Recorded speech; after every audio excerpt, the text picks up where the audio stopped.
Hey Waffle Gang, I do hope you're well. My name is Mark and today we're checking out some entitled people, something a bit different that you've been requesting. And if you do love a Reddit story, why not consider hitting that like, subscribe, maybe that notification bell too. Let's crack on with today's first story.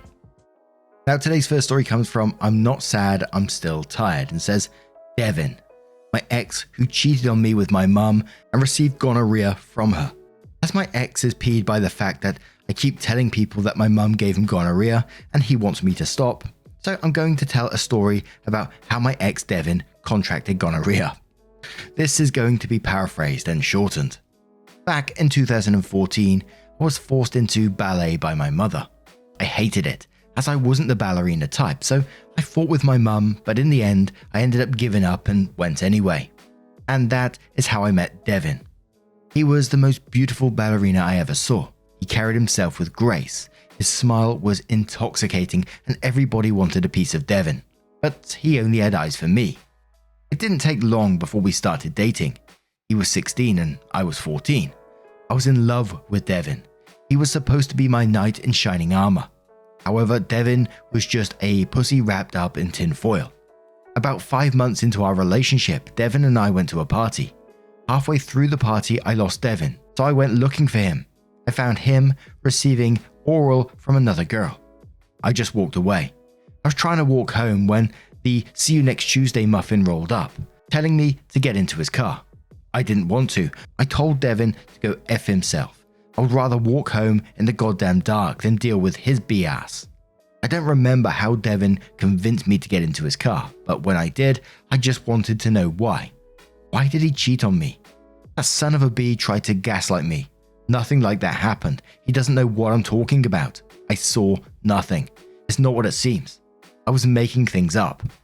I would not buy that crap because I know what I saw.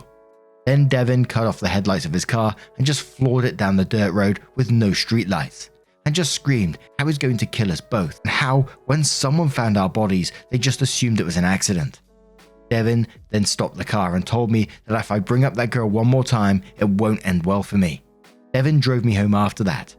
I should have left him after that, but I was just so afraid of him. It didn't take long for the physical and emotional abuse to start. Dating Devin was like dating my mum. He would scream at me, try and stomp his feet when I didn't do what he wanted me to, hit me repeatedly, pressured me into sex, forced me to do angel dust, threatened to kill himself when I refused to talk to him. We dated for a year, and in that year I experienced hell. I didn't tell people what was happening because I was afraid that no one would believe me. On to the title. I had tennis practice, but halfway through my practice I started to feel sick. So I called my stepdad to pick me up and take me home. Before we pulled into the driveway, there was Devin's car. It wasn't all surprising as sometimes Devin would just be in the house waiting for me. Then, as we walked into the house, we heard them. My mum and Devin weren't quiet. My stepdad pulled out his phone to record and then went upstairs and then walked on, Devin jackhammering my mum. There was a lot of screaming, threats and crying. My stepdad and I went to the car, then we drove to a parking lot and just cried. While our phones were blowing up, my stepdad then sent the video of my mum and Devin to both of Devin's parents. My ex-in-laws asked for a meeting. They exchanged information and my stepdad told them that he would see them in court. His parents tried to play it off like Devin was a victim. 1. The legal age of consent in my hometown is 16 and he was 17 at the time. 2. No, he effing wasn't. If you watch the video, Devin was trying to smack the phone out of my stepdad's hand, and when I started crying, asking him how he can do this to me, Devin started telling me to stop crying because I wasn't even that good at sex anyway. My stepdad and I went back to the house. I just went to my room while he went to pack his stuff to leave.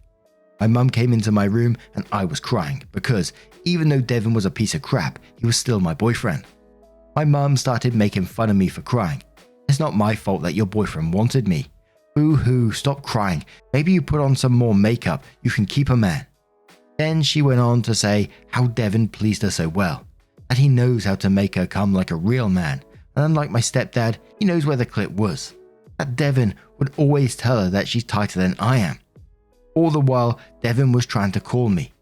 Y'all, Devin's way of apology was to blame me. I'm sorry you had to see that, but if you spend more time with me, I wouldn't have been seeking other women. Your mum was there for me and she cared for me. You abandoned me when I need you the most. Blah, blah, blah. Victim blaming, victim blaming. Like, bitch, I gave you my heart and soul. I put my needs on the back burner for yours. What the F do you want from me? Then Devin switched tactics, trying to convince me that I misunderstood the situation. Like, motherfucker, I walked on you effing my mum. You flip-floppy bastard. So fast forward to the time I went to school. I didn't talk to my mum or Devin at that time. So Devin's sister spread the news to the school that Devin had sex with my mum. Now, I was afraid to tell people that Devin was abusing me because I knew no one would believe me because Devin had this good boy reputation. Only a few people have seen how awful Devin truly was. However, Devin let his mask slip and he hit me in front of the whole student body. The funny part about Devin hitting me is the fact that no one believed he was having sex with my mum. No one believed that until he hit me and started screaming that I ruined his reputation. He just had to keep his effing mouth shut. We were separated and I had to explain to the principal and our guidance counselor that that wasn't the first time Devin had hit me. That boy did a lot worse things than just hit me. Do you want to hear some messed up crap? Before me, Devin was in a relationship with a girl and he did the same thing he did to me to her. She told people and no one believed her because, like I said above, Devin was a good boy in everybody's eyes. They isolated that girl to the point where she had to move away. No one believed her until Devin slapped me, and it didn't help that Devin threw a tantrum. He got suspended because he broke things in his tantrum. After that, a lot of people came forward and spoke about how Devin was secretly a piece of crap. Devin's parents gave my stepdad some money to keep it out of court and then moved away because of shame. My stepdad and my mum got divorced because Devin wasn't the only person my mum was cheating with. By the way, my mum never stopped seeing Devin. That bee took him on elaborate trips. They went to Hawaii, Disneyland, and goddamn Texas. Devin and my mum were a match made in hell. But karma prevails. Devin suffered a leg injury, and he can't do ballet anymore, and he got fat. My mum left him, his parents abandoned him, and the last time I checked, he works at an auto store and lives with his sister. And to top all that, my mum gave him gonorrhea. How is your leg? I know you're reading this, you piece of crap. It's a shame, isn't it? You tried your best to live a good life, but in the end, you're in debt, fat as hell, and worth nothing. But me, I'm in love, happily married to a dude who treats me like a queen, and has 3 babies. Eat the dirtiest part of my ass, Devin. Gee whiz. Edit, Devin has seen this post. I repeat, Devin's seen this post. Devin's in the audience, people. Look alive. And then there's a second edit where OP goes on to say a particular user is not that person. Because, you know, Reddit had their pitchforks out ready. And in the comments on this one, it was basically just F Devin that, time and time again. There wasn't too much constructiveness in there, just a lot of F Devins. But OP did update the post. So OP went on to say, I want to post an update to my story here. Finally, Link is working again, and I don't know what the F happened. My story has been read by Brew. Well, Devin's sister has apparently subscribed to Reddit Brew. Good reader, by the way. And she, the sister, being an a-hole, shared the video with Devin, and he lost his crap. Devin broke things, and when his sister laughed at him, Devin hit her and stole her laptop to contact me through Discord. Also, I'm sorry about the grandma mistakes. I'm way too tired to try and fix them today. This is the text message I received from him. I just don't know where to post them, so I'm going to copy them from Discord here. OP, I understand what I did to you was painful, but it was almost 8 years ago. Your little Reddit post went way too far, and now it's everywhere on YouTube. Does it feel good knowing that you humiliated me? I'm asking you, I'm begging you, OP, please remove the post before my work sees it. Never once you apologized to me, Devin. This is the first time you acknowledge what you did to me. I don't give a F that it's almost been 8 years. I don't care because never once you said sorry to me. Never once you said, I'm sorry OP for basically raping you / drugging you / forcing you to do drugs / hitting you / effing your mum. Never once. And when you did, you say, I'm sorry, but then blame me. You expect me to get over it. You expect me to let it go. You affected me to where it took me years to trust another person. What your sister has told me, you have not changed, and the little tantrum you threw when your sister laughed at you shows that Even though it's been damn near 8 years, you really have not changed. Suck my cock and swallow what comes forward, you khaki shorts wearing Mr. Brown Knees having little B. Yes, I take great pleasure in humiliating you. Do you know how many Devins work in an auto store? Unless you've been bragging about effing people's mamas, I doubt people will put 2 and 2 together. You better be lucky your sister only kicked you out. If I was her, I would have called the cops on you for hitting me and destroying my things. Go F yourself, Devin. You're one of the reasons why I'm in therapy. Maybe one day I will forgive you, but we both know damn well it won't be tomorrow. Also, some people think my mum raped Devin, as he was 17 and could not consent to my mum.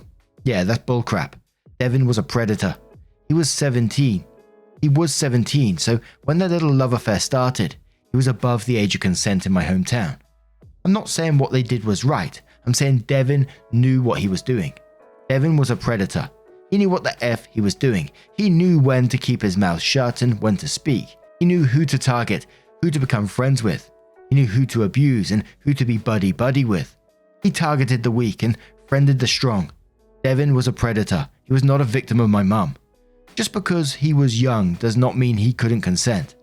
I didn't mention this in my last post, but Devin used to send me videos of him doing sexual things with other people just to make me upset. And my mum wasn't the only person who Devin was cheating on me with. She was just the person I didn't know about. Devin knew what he was doing. But I should thank you, Devin, as you're the reason why I am the woman that I am today. Now I'm going to turn this one to you guys. What do you guys make of this situation? Let me know your thoughts down in the comments below. Let's move on to another story. And we're going to be staying in the entitled people subreddit for our next story from Thrice Fanged Caramel, who says, ex-friend thinks I'm going to be their landlord. Obligatory on mobile, throwaway because of legal stuff. I am in the UK. I bought my first flat when I was in my 20s. I rented out a room to a guy from Poland. Awesome flatmate. FM. Super good at DIY and maintenance. I was seeing someone for a while, let's call her Ghost. Ghost lived with 2 other girls. One is the titular ex-friend, let's call her Karen. Ghost and I broke up. From the imaginative name you can guess what happened. And that whole friend group ditched me. My career went pretty well and I bought a house in the suburbs. I decided to let FM stay on in the flat on the same rent, with the proviso that he not sublet, but his girlfriend GF moves in, which is fine. I get the mortgage covered and a tenant who is better at maintaining the place than I am. He gets a 2-bed flat for half the price. A few years on and a certain idiot referendum passes and flatmate and his girlfriend are moving home to Poland. His girlfriend has already gone back, but when I'm over sorting some stuff with FM, I see a huge pile of moving boxes etc. in the spare room. Oh, is that girlfriend stuff? Are you going to be able to fit all that in the car? No, that's Karen's stuff. She asked if she could leave it here while we were still here. As it turns out, Karen was still friends with girlfriend. She found out they were leaving and that their rent was a pretty good deal. She told girlfriend that she had squared it all with me and that she was going to take it all over. I will confess to a few minutes of panic and confusion. I have not spoken to this person in years. She thinks that she is going to move into my flat and doesn't even ask. How the hell does she even intend to pay rent, given that she has made 0 attempts to contact me? And why would I not go for market rate? I'm honestly baffled and somewhat morbidly fascinated to find out what she thinks is going to work.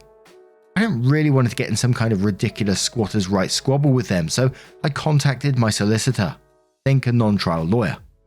She recommends that I get the locks changed and install a security camera, and to send the inevitable roof hitting her way when Karen turns up and tries to get in. I actually think she's quite excited by the drama, a bit more interesting than property conveyancing. I explain all this to FM. He agrees to move out 2 weeks early and even helps me fit the doorbell camera. He really was the best. So that's where we are. I pretty much have the Ring app open constantly on my phone. I have pretty clear instructions not to say anything other than to give my solicitors information and record any and all correspondence when it happens. I'm presuming she will hear from GF though. I'll post an update if anything interesting comes of it. Update. Today at lunchtime, Karen turned up and tried to get in the flat, and she was not alone. Ghost was with her, and they had a key. I I feel stupid for not remembering that Ghost probably had one from when we were together, or they got a copy from GF. Didn't think she'd keep it after she ditched me, but probably should have changed the locks back then. Oops, sorry tenants, my ex had a key for your flat the whole time. Camera didn't get the preamble, but they came up to the door and tried a key. It's not working. Some fumbling.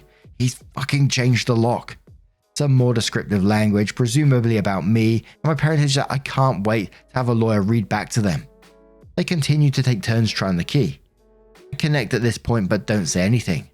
They try the doorbell but it doesn't make any noise because I'm connected. I think it's lit up, but I guess they don't realize that means I'm watching. I thought Ring cameras had a siren to give them a fright, but couldn't find it. They bang on the door and window a bit before walking off. I stayed listening through the camera, but didn't hear anything. Still, eerily quiet on the phone. Video sent to solicitor anyway. Had 2 calls from unknown numbers. Not going to answer. We'll wait for someone to text me and then send them the solicitor's contact info. More to come, I guess. In hindsight, I should probably have waited to see how this played out before posting. Solicitor would probably murder me if she knew I was doing this. Update 2. After a whole bunch of phone calls from random numbers, I finally got one from Ghost's father. He was always a gentleman who I got on with, so I sent him a polite message saying if this was about the flat, please direct this to my solicitor, and gave him the details. He said okay, and she said he contacted her and is going to meet her on Friday. So I guess I could update the title to Entitled X Wants Me to Be a Landlord. I did some snooping on social media. I deleted my Facebook years ago. It seems that Ghost and Karen's other housemate is getting married soon. They were all living rent-free in the bride's nan's old house. So I'm guessing impending nuptials are the reason Ghost and Karen are looking for somewhere new and cheap to live. Not really my problem though. Update 3. Probably the final one.